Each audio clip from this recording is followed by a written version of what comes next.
오늘 말씀의 제목은 회개하지 않음에 슬퍼하고 두려워함 이런 제목으로 말씀을 나누겠습니다. 고린도후서 10장부터 13장 10절까지는 거짓 교사들에게 현혹된 고린도 성도들을 바울이 권면하는 그런 장면이 나옵니다. 그래서 거짓 교사들은 바울을 공격했어요. 바울의 연약한 것들을 다 일일이 집어내면서 모든 것을 공격의 재료로 사용했습니다. 그래서 바울은 자기 자신을 변호할 수밖에 없는 형국에 처해 있습니다. 그래서 바울이 계속 10장에서부터 자기의 어떠함을 말하기 시작하는 것이 반복적으로 드러나요. 그런데 바울은 분명하게 밝혔습니다. 하나님 앞에서 자기 자랑하는 것이 얼마나 어리석은 일인가. 하나님이 우리를 알아주시는 것이 훨씬 중요하다라는 것을 이미 밝혔어요. 그런데 거짓 교사들에 현혹되어서 바울을 이미 신뢰하지 못하고 있는 고린도 성도들에게 자신을 변호해야지만 뭐가 드러나냐면 복음이 다시 회복될 수 있는 것이고 저들이 그리스도를 섬길 수가 있는 그런 상황에 있어서 바울이 반복적으로 계속해서 자신을 어필하고 있습니다. 자기 자신의 어떠함을 계속 증명해 나가고 있는 것이죠. 그런 와중에서 바울이 공격받는 것 중에 몇 가지가 있어요. 바울이 과연 사도인가라는 것. 사도들은 예수 그리스도와 함께 공생의 3년을 보낸 자이고 예수 그리스도로부터 파송을 받은 자들이어야 돼요. 그런데 사도 바울은 그렇지 못한 형국이 있어요. 그래서 사도성에 대해서 늘 공격을 받고 있었고 또 고린도 성도들에게 특별하게 또 바울이 연보를 받지 않았습니다. 경제적인 지원을 받은 바가 없어요. 이것들 때문에 또 공격을 받고 있을 것이고 그래서 바울이 자기의 속내가 무엇인지를 오늘 말씀에서 밝혀줍니다.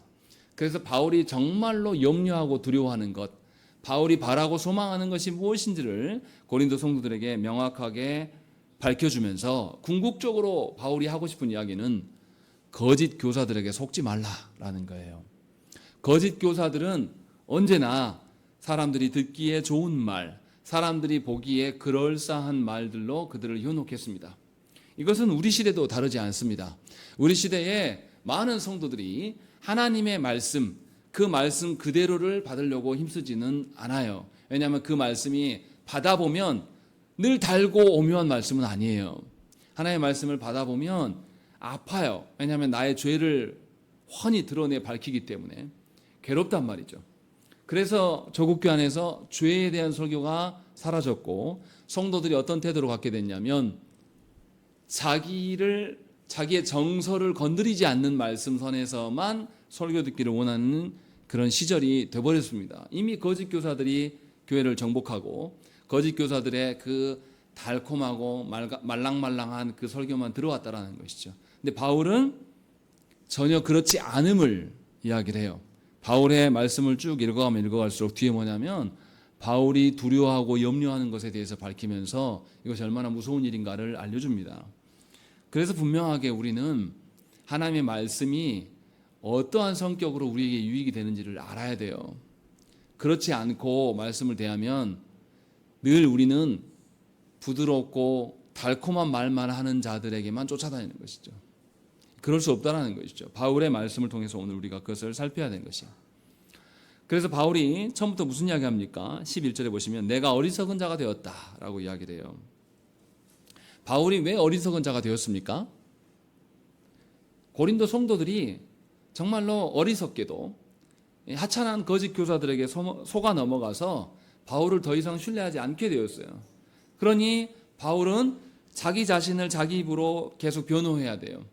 왜냐하면 자신을 신뢰하지 않으면 자신이 전한 복음도 이들이 신뢰하지 않게 되고 결국은 그리스도를 떠날 수밖에 없는 그런 상황에 놓여 있다는 것이죠. 그래서 바울은 자기 자신을 자기 입으로 변호해야 될 수밖에 없는 그런 상황. 이건 다 누구 때문입니까? 고린도 성도들의 수준이 그러하기 때문에 그런 것이죠. 그런 상황에 놓여 있는 거예요. 바울은 분명히 앞에서 자신의 약함을 자랑했고 고난당함을 자랑을 했었습니다. 그런데 이 성도들은, 고린도 성도들은 뭘 좋아하냐면 거짓 교사들의 말을 듣고 이 땅에서 잘 되는 것, 이 땅에서 거대해지는 것이 하나님 복이다라고 생각을 한 것이에요. 그래서 바울은 분명하게 그것이 아니다라고 말한 거예요. 그러니까 거짓 교사들과 내가 다른 것이 무엇인가를 세 가지로 압축해서 설명을 해요. 첫 번째는 자신의 약함을 자랑해요. 자신이 약하기 때문에 더 고난당할 수밖에 없었다. 그런데 거짓 교사들은 고난을 당합니까? 안 당합니까? 거짓 교사들의 목적은 뭡니까? 이 땅에서 잘 되는 거예요. 그러면 자신이 잘 되는 샘플이 돼야 한단 말이에요. 그러니까 자기의 유익을 위하여서, 자기의 이익을 위해서 살아가는 자들입니다. 그러니까 성도들이 어떻게 되든지 말든지 상관없어요. 거짓 교사들은 성도들의 것들을 어떻게 해서든지 현혹해서 뽑아 먹으면 되는 겁니다. 자기를 위해서 사는 자들이기 때문에 거짓 교사들은 뭘 자랑하겠습니까? 자기 자신의 강함과 능력과 잘됨을 자랑하는 자들이에요. 그런데 어처구니 없이도 고린도 교회 성도들이 거짓 교사들에게 다 핏발려 가고 있는 상황인데도 그를 앙망하고 있는 거죠. 근데 바울이 말하는 약함, 그래서 고난당할 수밖에 없는 것, 이것이 정말 하나님 보내신 사도성인 거죠. 그런데 이것을 존중하지 않고 있다라고 이야기를 하는 것이고, 바울은 또 뭘 자랑했습니까? 앞에서 셋째 하늘로 불리움을 받은 것을 자랑했어요. 이 자랑은 뭐예요? 바울이 진정으로 소망하는 것이 이 땅입니까? 하나님 나라입니까? 바울은 하나님 나라 되기를 소망하고 있어요. 그래서 하나님께서 자기를 사도로 인정해 주신 하나님 나라를 자신에게 보여주신 것이 가장 기쁜 일입니다. 그런데 거짓 교사들은 그럴 수 없어요. 거짓 교사들의 소망하는 것은 어디입니까? 하나님 나라가 아니라 이 땅이에요. 이 땅. 이 땅에서 호의호식하며 살아가는 거예요. 마치 우리처럼. 우리들도 늘 이 땅의 문제로만 씨름하지 않습니까? 예수 믿는다고 말하면서도 우리는 하나님 나라가 우리 안에 조성되지 않는 것에 대해서 이상하게 여긴 적이 한 번도 없어요. 우리는 그냥 이 땅에서 잘 먹고 잘 살고 이 땅에서 문제 없으면 그냥 그렇게 하나님 나라는 별로 상관없어. 하나님 나라의 질서 같은 거 우리 안에 없어도 돼. 그래서 우리가 가정을 세울 때도 어떻게 세웁니까? 이 시대가 좋아하는, 이 시대 사람들이 인정하는 가정의 구조가 되면 끝난 겁니다. 그래서 우리가 우리 자녀들에게 뭘 가르칩니까? 세상의 학문과 지식과 이 땅에서의 살아가는 어떤 처세술은 가르쳐요. 그러나 하나님 나라의 질서와 하나님 나라를 소망하는 법, 하나님 나라를 위해서 오래 참고 기다리는 것, 이런 것은 가르쳐 본 적이 없는 거죠. 바울은 지금 이것을 이야기를 하고 있는 거예요. 그리고 바울은 또 뭘 자랑합니까? 바울은 자신의 육체의 가시를 자랑을 했습니다. 감추지 않았어요. 왜 그렇습니까? 자신의 육체의 가시가 누가 주신 거예요? 하나님께서 주신 거예요. 왜 주셨습니까? 자신의 육체의 가시를 줘서 자신이 누구만을 의지하도록, 삼위 하나님만을 의존할 수 있도록 하시기 위하여서, 그래서 누구만이 드러나도록, 그리스도만이 드러날 수 있도록 하시기 위하여서 육체의 가시를 자랑하는 것이죠. 그런데 거짓 교사들은 자신의 연약함을, 자신의 육체의 가시를 받아들일 수가 없는 자들이에요. 정말로 하나님 나라를 소망하는 자라면 하나님께서 나의 육신의 연약함을 주시면, 우리가 정말로 하나님 나라를 소망한다면 우리는 기뻐할 겁니다. 하나님 나라가 가까웠구나 라는 그 증거로 삼을 거예요. 근데 우리 그렇습니까? 우리가 조금만 육신의 연약함이 오면 우리는 어떻게 해요? 하나님 너무한 거 아니요? 왜 기도해도, 내가 신앙생활을 해도 왜 이렇게 내 몸이 좋아지지 않아요? 이러면서 도리어 하나님을 원망하는 것이 꼭 우리가 거짓 교사와 닮아 있어요. 바울은 분명하게 이 부분을 앞에서 밝혔습니다. 거짓 교사와 다른 것을 자랑해라 라고 이야기한 것이죠. 바울은 이런 전제하에서 지금 이야기를 하고 있는 거예요. 바울이 이것을 이미 밝혔음에도 불구하고 고린도 성도들은 여전히 거짓 교사에게 매달려 있는 거예요. 참으로 어리석은 자들인 것이죠. 그래서 바울은 이 성도들을 위하여서 진정한 자랑이 무엇인지를 다시 말해야 되기 때문에 자기 입으로 자기를 변호하는, 자기 자랑하는 그 어리석음 속에 뛰어들고 있는 거예요. 누구 때문에요? 고린도 성도들의 수준이 그러하기 때문에 그 어리석음의 현장으로 본인을 던져놓고 있는 거예요. 그래서 바울이 11절에 뭐라고 합니까? 너희가 억지로 시킨 것이니 나는 너희에게 칭찬을 받아 마땅하다. 너희가 어리석은 것을 선택하면서 세상 일에만 휘둘려서 세상에서 잘 먹고 살아가는 일만 예수 믿는 것에 전부로 여기면서 살아가기 때문에 내가 그 어리석은 자리에 뛰어들 수밖에 없는 것이고 내 변호를 할 수밖에 없다. 이 모든 것은 너희를 위함이기 때문에 너희가 오히려 나에게 감사하고 나를 기뻐해야 된다라고 이야기를 하고 있는 거예요. 바울은 그렇습니다. 바울은 고린도 성도들이 이 땅의 사람들이 되기를 원하지 않았어요.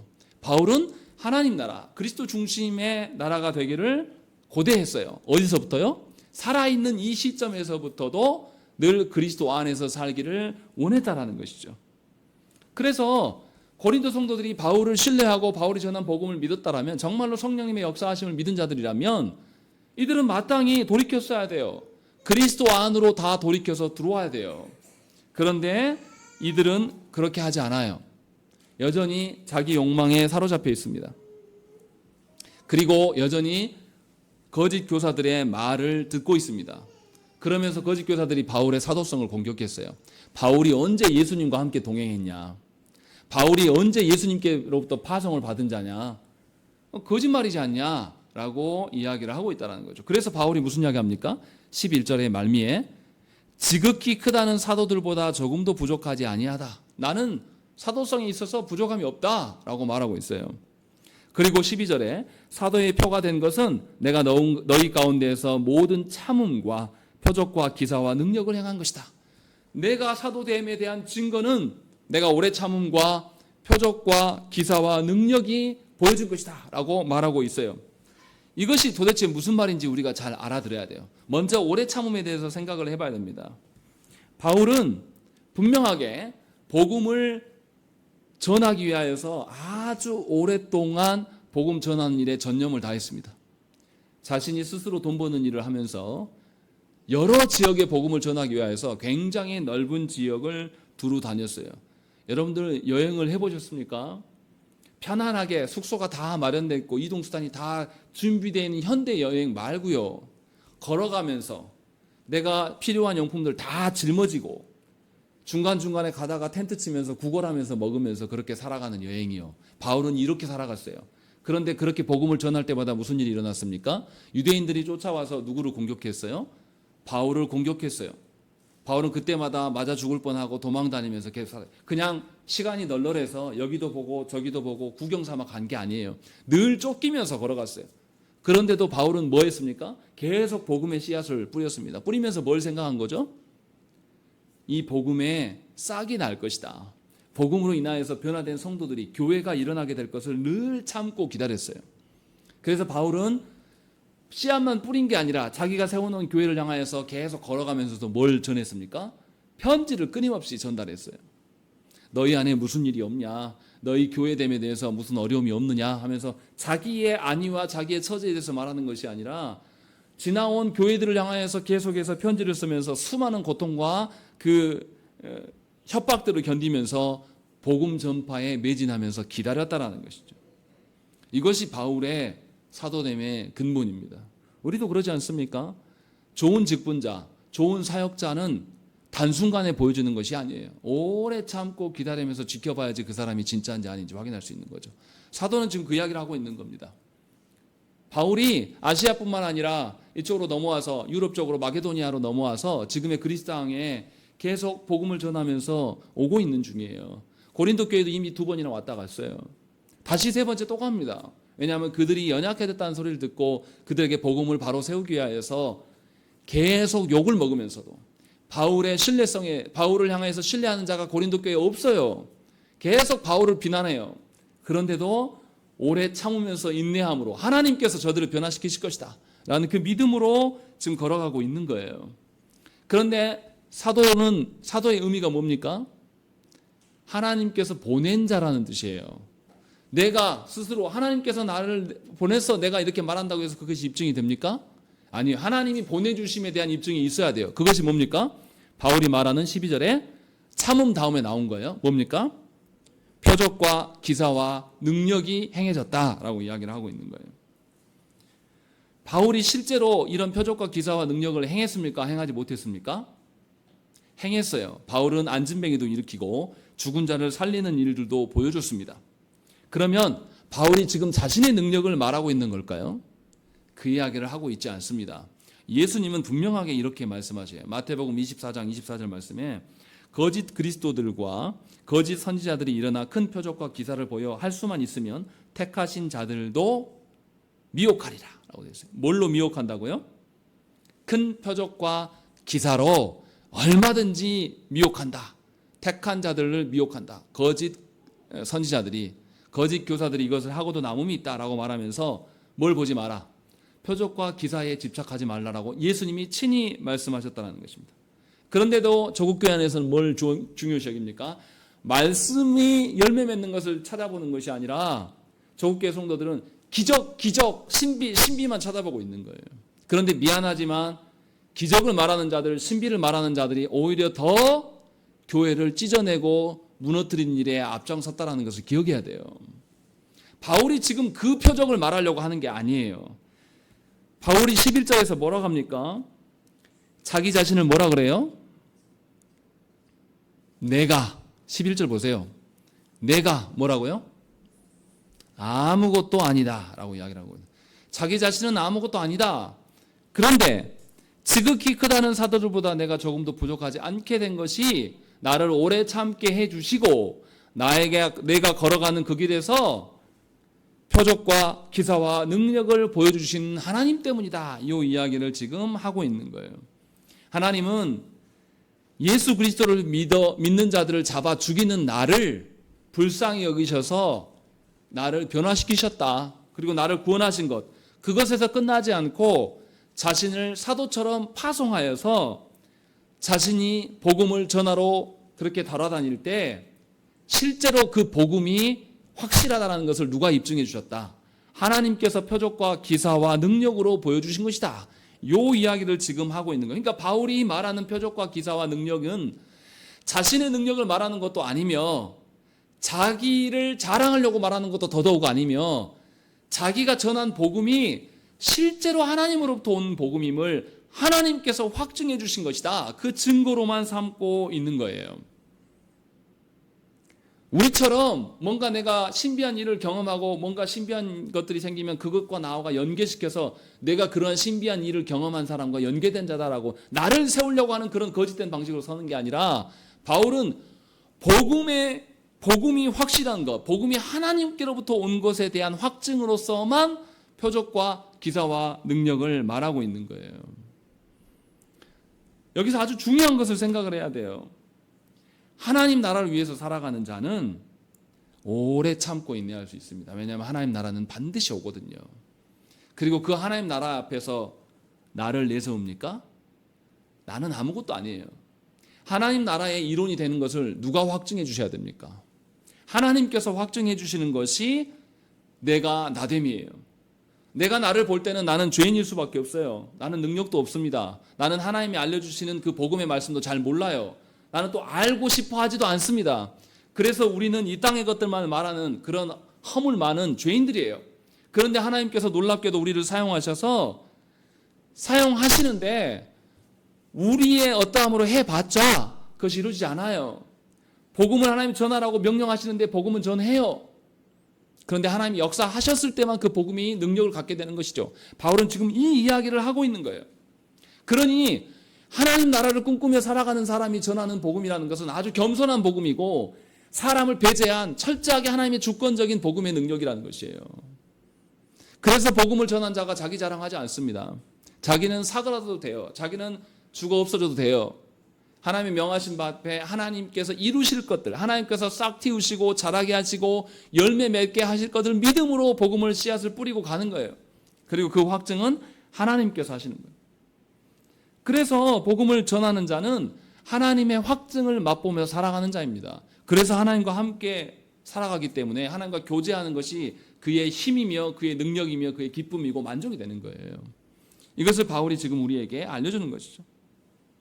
그런데 이러한 기쁨과 만족이 거짓 교사들에게 있냐 이 말이에요. 없다라는 거예요. 우리 시대에 유명한 목사, 큰 교회 목사, 목회하면서 많은 것들을 누리며 살아가는 그 목회자들이 정말로 그 은혜가 하나님이 함께 하심이 드러나야 될 텐데 과연 그러냐 이 말이죠.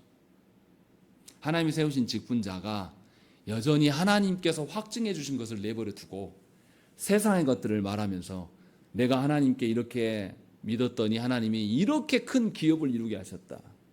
하나님을 내가 잘 믿었더니 이렇게 내가 세상에서 높아졌다. 이렇게 말하는 것이 진짜냐고요. 우리는 다 거기에 현혹되어 있습니다. 우리가 고린도 교회 성도예요. 그래서 목사이면서도 하나님께서 이 교회를 키워주기를 원해요. 은밀한 그런 욕망이 우리에게 있죠. 하나님이 부르셔서 하나님 나라로 살게 하셨지만 우리는 계속해서 이 땅의 것들을 가지고 계속 노닥거리는 거예요. 이 땅의 사람들, 다른 가정에서 누리는 거 있으면 나도 누리고 싶어요. 이번 휴가철에도 다른 가정에서 한 것처럼 하고 싶은 거예요. 못하면 내가 불행한 사람인 것이고 이게 얼마나 미련한 겁니까? 바울이 지금 그 이야기를 하고 있는 거예요. 그게 신앙생활이 아니다. 그게 하나님 나라께 하나님께서 확증해 주신 것이 더더욱 아니다. 사도란 도대체 뭐냐? 나만 사도냐? 12사도만 사도냐? 아니다. 너희 모두를 하나님께서 사실은 그 일에 부르신 것이다. 이 이야기를 지금 하고 있는 거예요. 그래서 바울은 어떻게 합니까? 성도들의 어떠함을 건드리지 않아요. 13절 말씀에 내 자신이 너에게 폐를 끼치지 아니한 일밖에 다른 교회보다 부족하게 한 것이 무엇이 있느냐? 너희는 나의 이 공평하지 못한 것을 용서하라. 왜 갑자기 바울이 자신이 공평하지 못한 것을 용서하라고 이야기합니까? 바울이 뭘 안 했습니까? 고린도 교회, 다른 교회들한테는 다 했어요. 근데 고린도 교회 안 한 게 있어요. 뭘 안 했습니까? 경제적 지원을 받지 않았어요. 바울이 왜 이렇게 한 것입니까? 고린도 교회 성도들이 신앙이 너무 연약해요. 아직 아기 같은 신앙이에요. 그래서 헌금의 문제로 인하여서 이들에게 짐지워지고 싶은 마음이 없었어요. 고린도라는 도시가 못 사는 도시입니까? 아니, 잘 사는 도시예요. 잘 생각해 보셔야 됩니다. 잘 사는 도시이기 때문에 뭐에 약하겠습니까? 돈에 굉장히 민감한 사람들이에요. 그래서 바울이 그들의 연약함을 알고 돈에 짐지우지 않기 위해서 그들에게 어떠한 것도 요청하지 않았어요. 그러나 다른 모든 교회들에 대해서는 어떻게 했습니까? 요청해서 지원을 받았어요. 공평한 거예요? 공평하지 않은 거예요? 공평하지 않게 보일 수 있다는 거죠. 그것을 용서해라. 지금 바울이 이야기를 하고 있는 거예요. 그러면서 14절과 15절에 자신이 성도와 성도의 재물에 대해서 어떠한 입장을 취하고 있는가를 밝히고 있어요. 바울은 이렇게 하나님께서 세우신 그리스도께서 피값 주고 사신 교회에 어떠한 폐도 끼치지 않으려고 생각하며 사는 사람이에요. 성도들이 아직 믿음이 성장하지 못해서 연약한 중에 있기 때문에 어떠한 경제적 지원을 요구하지 않았습니다. 그리고 온전히 하나님 앞에서 살아가려고 애를 쓴 거예요. 그런데도 거짓 교사들은 바울을 공격할 때 바울이 연보를 받지 않는 것은 저가 무능력하기 때문에 그래. 우리 봐라. 우리 얼마나 인기가 있고 우리의 설교가 너무 잘하니까 우리가 받는 설교 페이가 얼마나 크냐. 설교 받은 페이의 큰 만큼 우리의 능력인 것이다. 이렇게 말하면서 바울을 공격했어요. 그런데 바울은 이 거짓 교사와는 다른 관점으로 살아가야 됨을 계속 말하고 있는 거예요. 그래서 14절에 뭐라고 합니까? 우리 함께 읽겠습니다. 시작.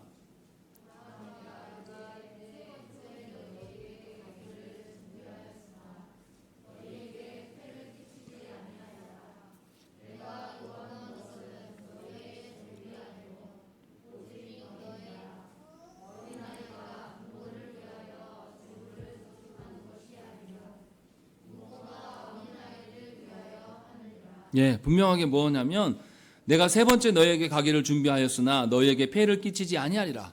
세 번째 다시 가도 너희의 경제적 지원을 받겠다 안 받겠다. 받지 않고 나는 계속 한결되게 너희를 대할 것이다. 그러면서 내가 구하는 것은 너희의 재물이 아니라 누구다고요? 바로 너희 자체다 라는 거죠. 내가 바라는 것은 성도의 재물이 아니라 성도의 부유함이 아니라 성도 자체를 내가 바라고 있는 것이다 라고 이야기하면서 무엇을 이야기합니까? 부모와 자식 가운데 누가 더 희생하고 헌신하고 베푼다. 부모가 베푸는 거 당연한 거 아니냐. 어떤 부모가 어린아이 것을 뺏어가지고 그것을 남용하면서 그렇게 이용해 먹는 사람이 어딨냐라고 말하면서 바울이 고린도 교회를 향하여서 아버지의 심정으로 지금 서 있다라는 이야기를 지금 하고 있는 거예요.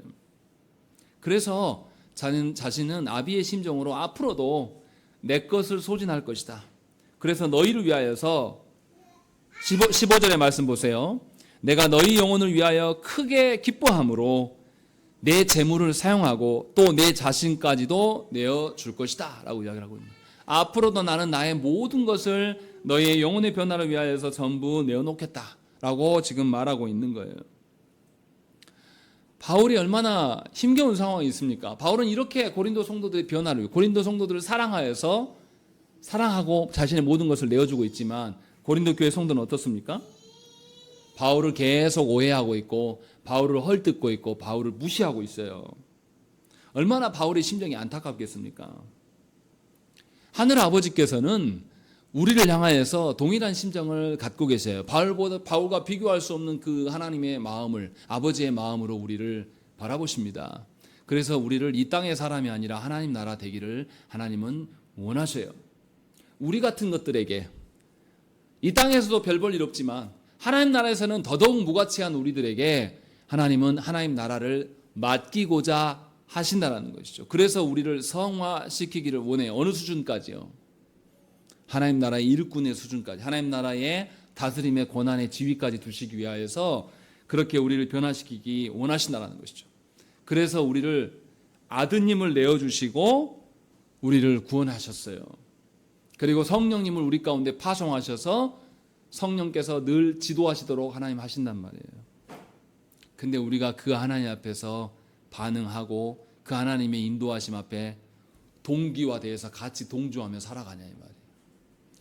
정말 여러분들의 인생에서 하나님이 여러분들의 인생의 목적이고 동기냐 이 말이에요.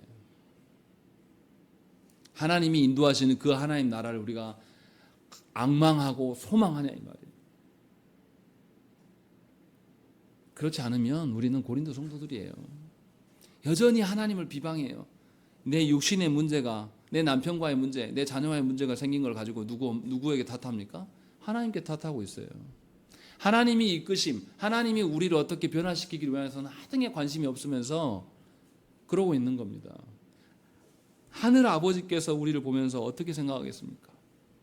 얼마나 안타까워하시겠어요. 바울은 이 하늘 아버지의 심정을 그대로 지금 닮아 있는 거예요. 이 이야기를 하고 있는 겁니다. 바울 자신을 드러내려고 하는 게 아니라 하늘 아버지께서 정말 너희를 그렇게 원하신다. 그래서 복음을 주시고 예수 그리스도를 내어주시고 그것도 부족해서 이방인이 너희들에게 누구를 보냈다? 나 바울을 보내서 계속 오래 참게 하시고 고난당하게 하시고 그러함에도 하나님께서 친히 역사하셔서 이곳까지 인도하시고 다시 제차 3차 너에게 지금 나를 보내고 있다. 이 이야기를 하고 있는 거예요.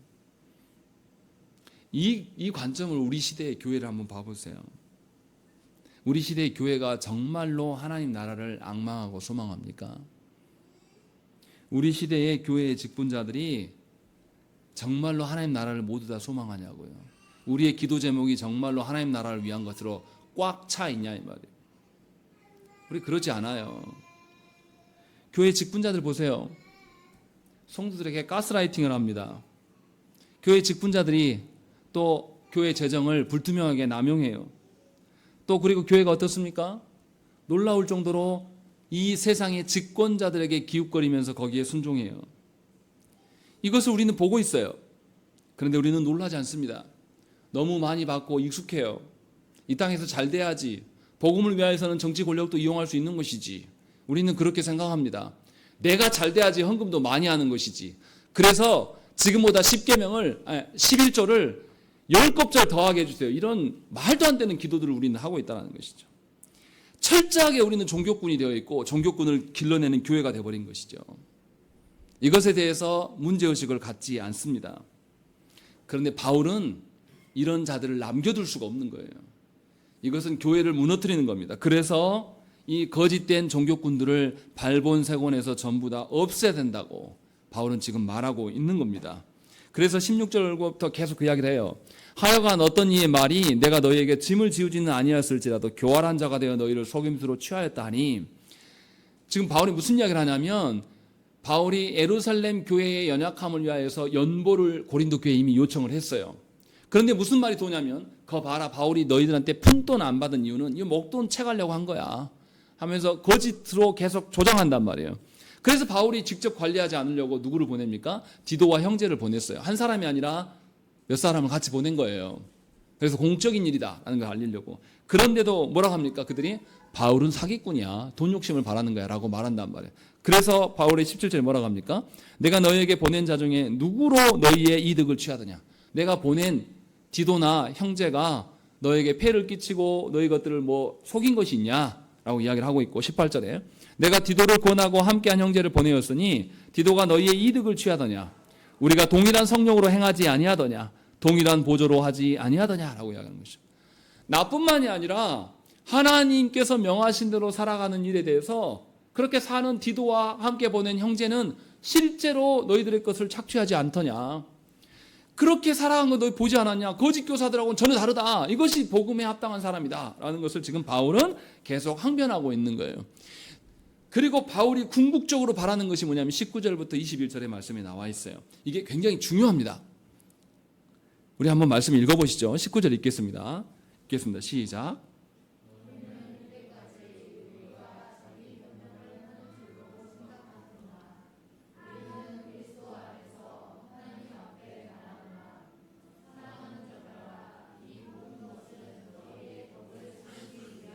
네, 19절에서 분명하게 바울은 이 모든 것은 너희 덕을 세우려고 한다라고 하는 거죠. 여기서 너희의 덕은 세상적인 덕을 말하는 거 아니에요. 하나님 앞에서의 덕이에요. 하나님 앞에서 가치 있는 것을 말하려고 하는 거예요. 왜 그렇습니까? 이 고린도 성도들은 이들이 성도된 것은 누구 때문이에요? 삼위 하나님의 엄청난 희생과 헌신이 있었어요. 성부께서는 당신의 하나밖에 없는 아드님을 사람 되게 하셨어요. 이게 얼마나 수치입니까? 우리 식으로 얘기하면 구더기보다 더 못한 존재로 보내셨단 말이에요. 그리고 성자께서는 성부의 그 뜻대로 다 순종하면서 자기 자신을 죽는 데까지 다 내어주셨어요. 자기 안에 있는 물과 피를 다 쏟아내시면서 우리에게 다 내어주셨어요. 그렇게 해서 이들이 성도된 자들이에요.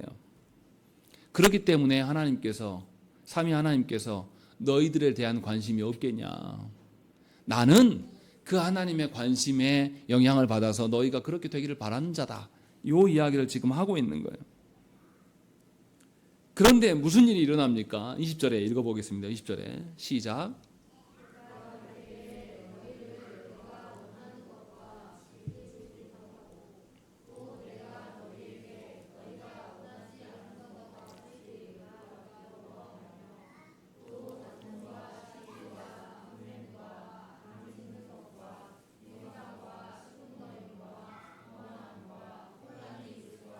(21절도) 계속 읽겠습니다.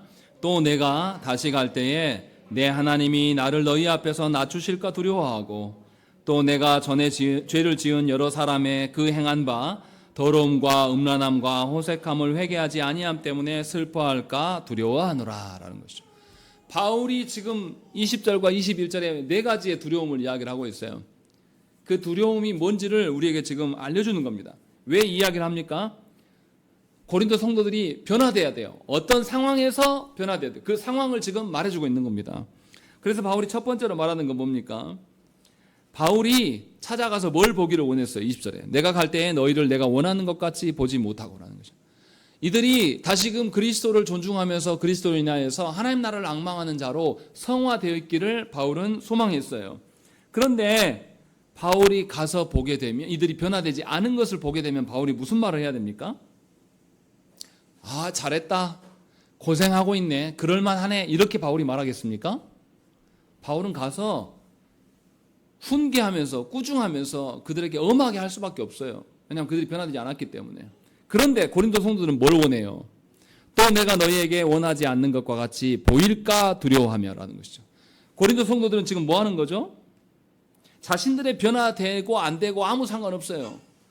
그냥 바울이 와서 자기들에게 어떻게 말해주기를, 달콤한 말, 말랑말랑한 말, 내가 듣기 좋은 말, 내 정서를 하나도 건드리지 않는 말, 그런 말 해주기를 너희가 바라지만 과연 그렇게 되지 않을까 내가 두렵다 이야기를 하고 있는. 무슨 말 하는 겁니까? 고린도 성도들이 바뀌면 되는 거예요. 고린도 성도들이 다시금 그리스도로 인한 그 복음으로 돌이키면 되는 거예요. 그런데 그렇지 않은 상황이 있다는 것이죠. 그래서 바울은 고린도 성도들이 기대한 것과 같이 인자한 모습을 보일 수가 없어요. 바울은 가서 변화되지 않는 자에게 무슨 말을 해야 됩니까? 그들의 죄를 다 밝히 드러내야 돼요. 그들의 하나님 앞에서 고집스러운 태도들에 대해서 다 밝혀내서 그들을 책망하고 꾸짖고 훈계해야 되는 거예요.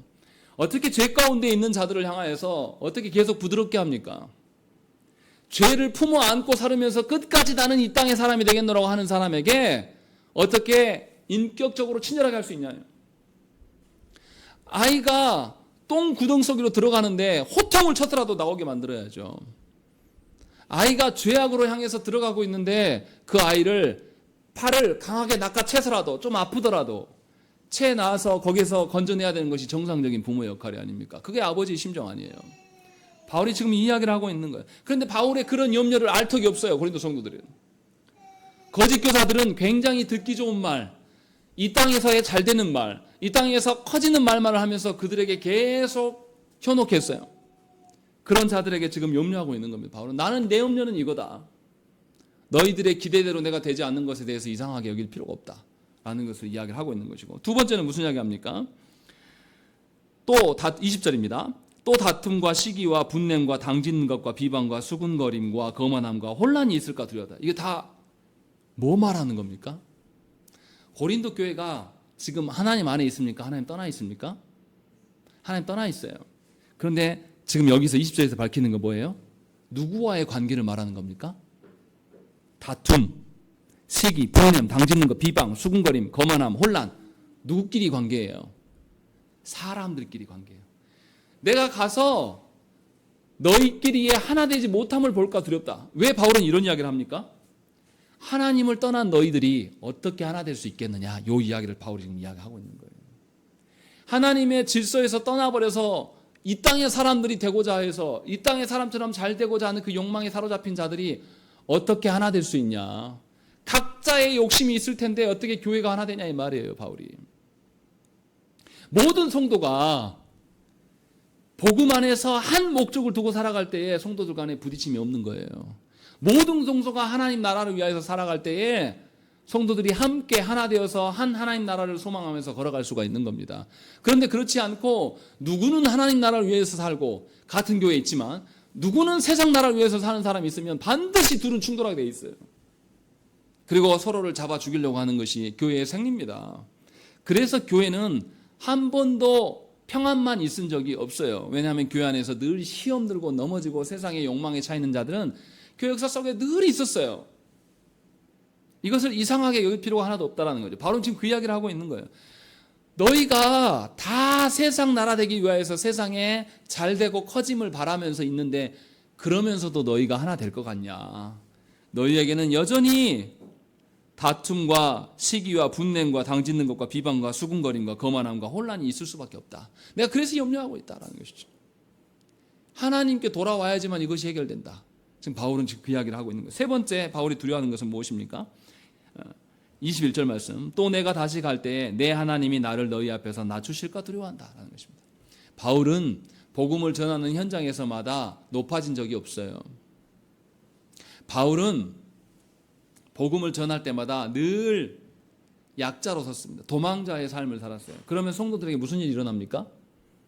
하나님 나라를 정말로 직시하고 살아가는 사람은 바울이 연약해져도 누가 그를 일으킬 것이다. 하나님이 그를 일으킬 것이다. 믿음이 있기 때문에 흔들리지 않아요. 그런데 고린도 교회 성도들은 이미 연약한 자들이 세상으로 다 넘어갔어요. 거짓 교사들이 넘어가 있는 상태. 그런데 바울이 도움도 안 받는데 가서 보니까 삐쩍 말라서 피골이 상접해서 아주 날카로운 노인네의 모습을 하고 온단 말이에요. 그런데 와서 하나님이 또 낮추셔요. 바울이. 육체의 가시를 하나님께서 때리면서 또 낮추시면 고린도 성도들이 무슨 생각하겠습니까? 야, 이거 예수 못 믿겠네. 예수 믿어서 저렇게 열심인 바울이 저렇게 힘들고 고단하게 살면 나는 예수 안 믿을란다. 이렇게 될까 봐 바울이 염려하고 있다는 거죠. 하나님이 자신을 복음을 전할 때마다 하나님이 바울을 막 높이신 게 아니거든요. 복음 때문에 바울이 고난당했고 그래서 오래 참았단 말이에요. 다시 말하면 예수 믿어도 어려운 일이 와요. 예수 믿어도 고난과 시련이 있단 말이에요. 근데 우리는 그거 못 견뎌하지 않습니까? 바울이 지금 그 이야기를 하고 있는 거예요. 바로 우리들에게 예수 믿으면서 고난당하는 거, 예수 이름 때문에 고난받는 거 당연한 건데 왜 헷갈리냐. 이 이야기를 지금 우리에게 직설적으로 하고 있는 거예요. 시대가 타락하였고 교회가 타락하였으면 말씀대로 살아가는 교회에 사람들이 안 모이는 게 정상 아니냐. 그런데 너네는 왜 그것을 두고 씨름하고 있고 그걸로 인하여서 괴로워하냐. 이 이야기를 직설적으로 하나님 말씀하시는 거예요. 이게 너무 당연한 거다. 그리고 바울의 네 번째는 무슨 이야기 합니까? 21절에 또 내가 전에 죄를 지은 여러 사람의 그 행한 바 더러움과 음란함과 호색함을 회개하지 아니함 때문에 슬퍼할까 두려워한다는 것입니다. 신앙적으로 연약하여 있었던 고린도 교회였기 때문에 교회 안에 무슨 일이 있습니까? 성도들이 장사해 먹으려고 어디 가요? 신전에 가요. 신전에서 뭐 합니까? 이방 신전들이 여사제들하고 성행위 한단 말이에요. 거기에 같이 동참한단 말이에요. 그리고 그 습관들이 교회 안에 들어와서 뭐까지 있습니까? 교회 안에서 근친상간의 일들도 교회 안에 버젓이 있단 말이에요. 하나님 나라를 소망하면 이 더러움과 음란함과 호색함이 교회 안에 없어져야 돼요. 더 크게 이것을 확장해서 설명하면 교회 안에 세상의 가치와 질서가 들어올 수 있다고요? 없다고요? 없다라는 겁니다. 그래서 바울은 교회가 자신의 본분을 잃어버리는 것에서 그냥 내버려 둘 수가 없는 겁니다. 교회가 순결을 잃어버려요. 하나님이 주시는 하나님 나라의 그 복으로 말미암아서 성도들이 위로를 삼고 그것이 성도들의 모든 소망이 돼야 되는데 교회가 타락하게 되면 세상의 것들을 소망으로 삼기 시작해요. 그래서 내 자녀가 세상에서 잘 되기를 바라고 내 자녀가 세상에서 권세 있기를 바라는 하나님 나라의 권세가 아니라 세상의 권세에 내 자녀를 팔아넘기는 그런 부정한 것들이 계속 드러나게 된단 말이에요. 그래서 바울은 이걸 보면서 야 니네가 지금 이러고 있는데 회개하지 않는 것 때문에 내가 슬퍼하고 두렵다라는 것이죠. 그냥 슬픈 정도가 아니라 두렵기까지 해요. 왜요? 하나님이 그들을 버리실까 하나님께서 그들을 거두시지 않을까 봐 바울은 굉장히 고뇌하고 있는 겁니다. 바울이 이처럼 이 네 가지의 두려움을 밝히는 이유가 무엇입니까? 13장 2절 말씀 보세요. 거기 나와 있습니다. 13장 2절 말씀 우리 함께 읽겠습니다. 시작.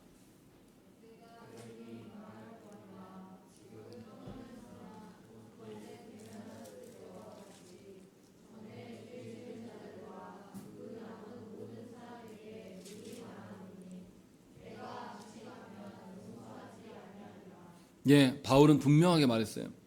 내가 다시 가면 그들을 용서하지 않겠다라는 것이죠. 복수하겠다는 뜻이 아니에요. 교회가 그리스도로 말미암아 순결한 공동체가 되었어요. 그런데 그 하나님 나라의 것들을 계속 그들의 목적으로 삼고 그들의 소망으로 삼고 살아가야 될 교회가 이미 하나님 나라에 주신 것들을 버렸어요. 우리가 그렇단 말이에요. 이런 교회를 하나님이 내버려 두시겠냐 이거예요. 그렇지 않는다는 거죠.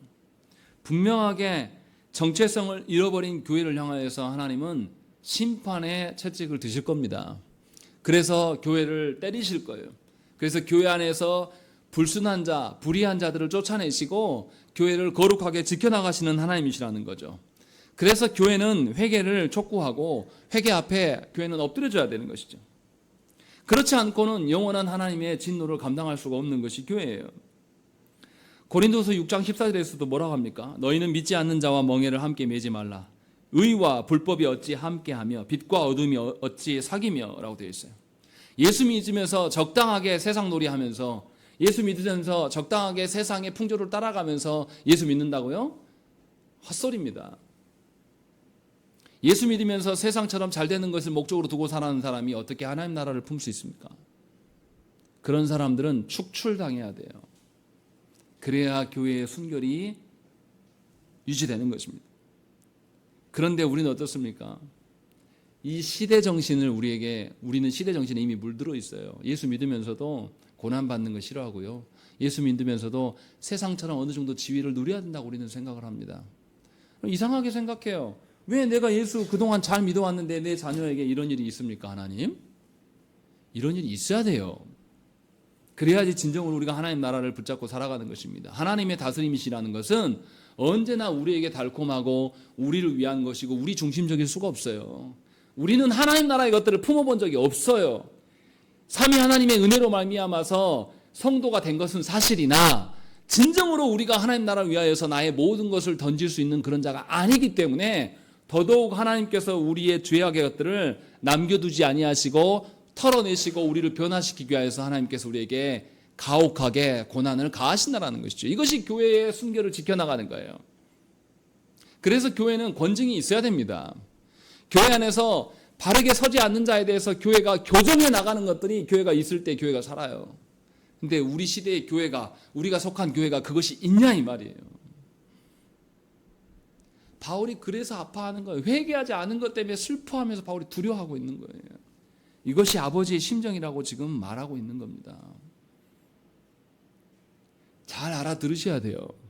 아버지의 심정은 늘 우리가 하는 것에 대해서 존중해주고 박수 쳐주고 이것이 진정한 아버지상이 아니에요. 우리 시대가 우리 젊은이들이 워낙에 개념이 없다 보니까 자기 자신이 하는 것 전적으로 지지해주는 부모와 아버지를 원해요. 그래서 권위를 모르는 시대가 되었습니다. 그래서 질서가 없어요. 능력 위주로 능력만 있으면 아무나 다 대가리면 된다고 생각해요. 그래서 우리가 어떻습니까? 그 탁월한 검사의 능력을 보면서 대통령 세워놨고 모든 행정 관료들이 다 검사로 교체되고 있는데 나라가 꼴싸가 제대로 돌아갑니까? 다 서울대 출신이잖아요. 돌아가긴 돌아가냐 이 말이에요. 하나님께서 관여하지 않고 하나님을 두려워하지 않는 자가 어떻게 공동체를 세워갈 수 있겠습니까? 능력 사회가 아니에요. 하나님이 다스리시는 사회예요. 그런데도 저와 여러분들은 여전히 우리 자녀들에게 능력 있기를 원하지 않습니까? 얼마나 이게 모순적이고 얼마나 우리가 하나님께 맞을 일이라 이 말이에요. 하나님은 오늘도 아버지의 마음으로 우리를 살피시는 거예요. 그런데 그 살피심이 우리가 기대하는 대로, 고린도 성도들이 기대하는 대로 부드럽고 온유한 살핌일 수가 없다라는 것이죠. 왜냐하면 우리가 죄 가운데 있기 때문에. 돌이키셔야 돼요. 지금은 본문에서는 바울이 3번째로 간다고 말했어요. 그런데 바울이 아니라 주님이 오시면 우리 어떻게 할 겁니까? 주님이 더 기다리지 않으시고 우리에게 오실 거라고 약속을 하셨어요. 근데 더 기다리지 않으시고 오늘 오시면 여러분들 뭐라고 답하실 거예요? 오늘 오셔서 너 지금껏 네 자녀를 어떻게 키웠냐? 네 자녀가 하나님 나라의 사람이냐 세상 나라의 사람이냐 라고 물으시면 여러분들 뭐라고 답하시겠어요? 아버지께서 그 염려를 오늘도 하고 계시는 거예요. 우리를 보면서 회개하지 않는 우리를, 회개했다고 말하면서도 여전히 세상처럼 되고 싶은 그 열망에 사로잡힌 우리를 향하여서 이 염려와 두려움 가운데 계시는 거예요.